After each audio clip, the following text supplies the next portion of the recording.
everybody, Edo here, and the good folks at 25th Century Games have sent along a copy of Tutankhamun by Rainer Knizia, and this is actually a remake of an original small card game. I've not played the original, but this is the retail version. There was a deluxe Kickstarter version, which was even more over the top, which is impressive than this, but overall, it's a pretty product execution.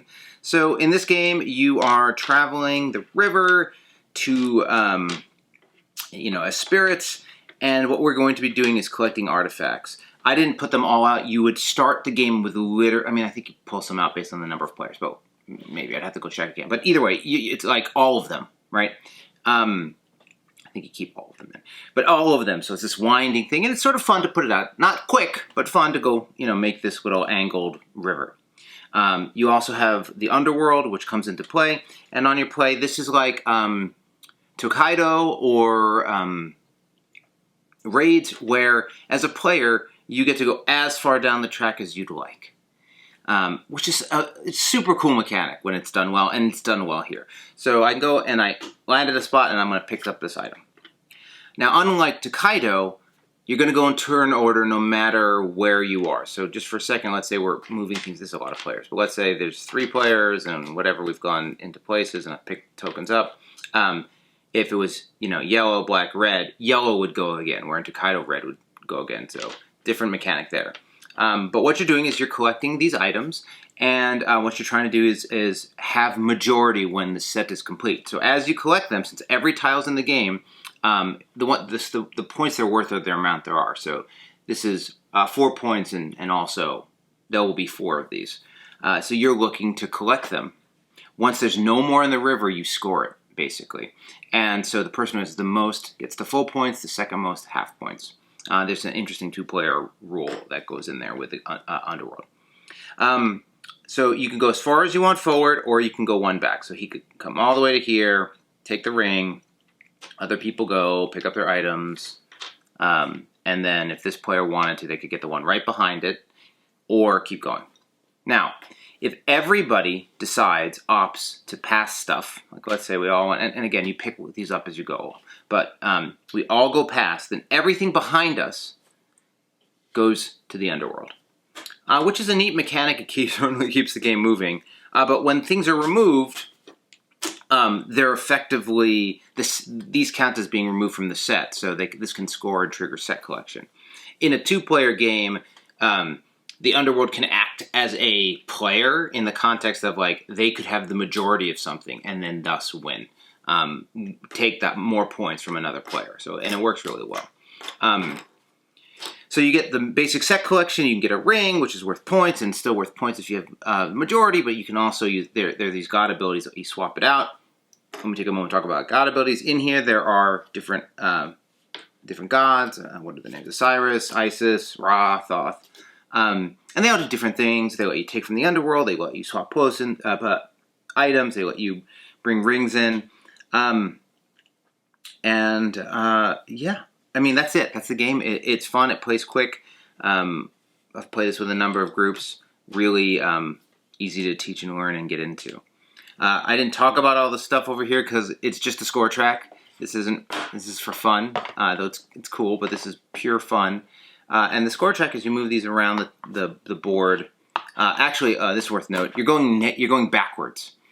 So you start at like in a 4-player games, I think it was 24 points. You're only using the colors you're going to use, and every time you get points, you're going negatively to 0. So one of the neat things is it's like a threshold that like instantly ends as soon as you hit that point, and so it adds. It's actually impactful to play because it adds a tension where, since things trigger when they're removed, you can force. Not like you can't like speed up the game dramatically, but you can force it to end, or it can end sooner than you think, and it all works. So yeah, I mean, I didn't play the original game, but I totally dig it. A number of people have a really hard time with negative scoring. Not that it's negative, but just going backwards in score track. So much so that I just gave folks the option, and in most cases played with scoring up. So rather than being the first from 24 to 0, it was this first to 24, and it was a lot easier for casual folks. I assume that's how the original was done, but maybe not. But I'm going to assume that from the way the rules work, that's how the original game was.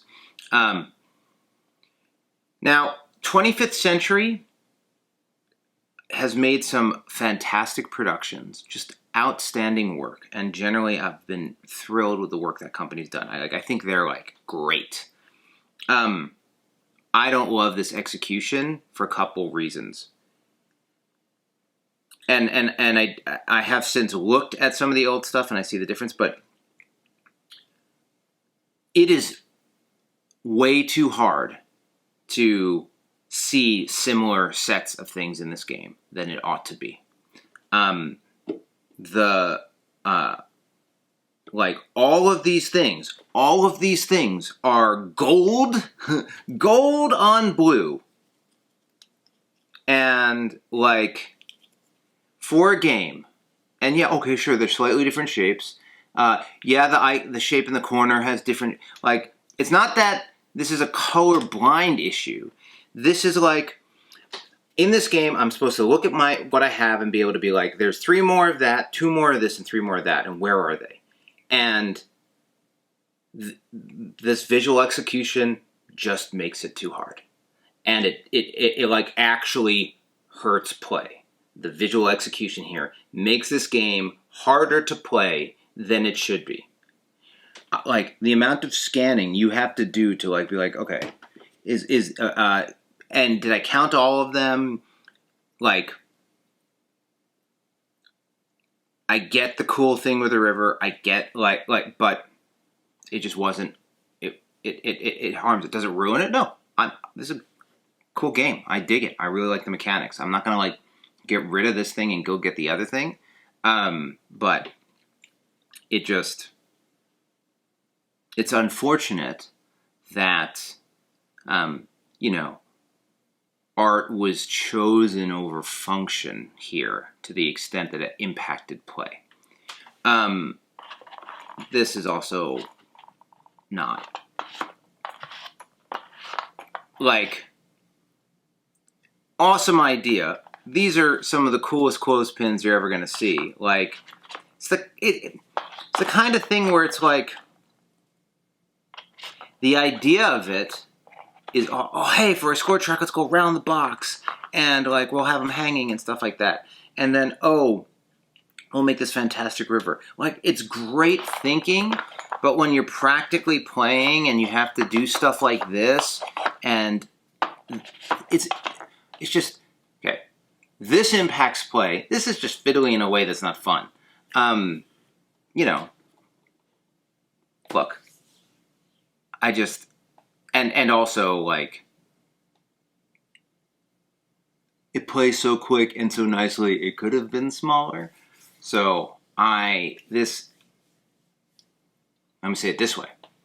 I am thrilled that this exists such that it gave me the opportunity to be introduced and play this game. And in its execution, it's not going to deter me from showing it to people and playing it. And I think it will entice people to the table because it's got more than just the simple cards. However, you know, because I like the game so much, it's like, you know, I don't know, I may go through and do something to pop it, like color in the top. I don't know, maybe not. But like, anyway, again, really, and I can't complain about, I mean, I guess I did complain about that. But like, the quality of all this is great. The art is very pretty, right? Anyway, Tutankhamun. Hey everybody, Edo here, and thanks for watching Gaming with Edo. Reviews over here on this playlist, League and Insider videos over here on this one. Subscribe, share, all that good stuff. But most importantly, play some great games. Thanks.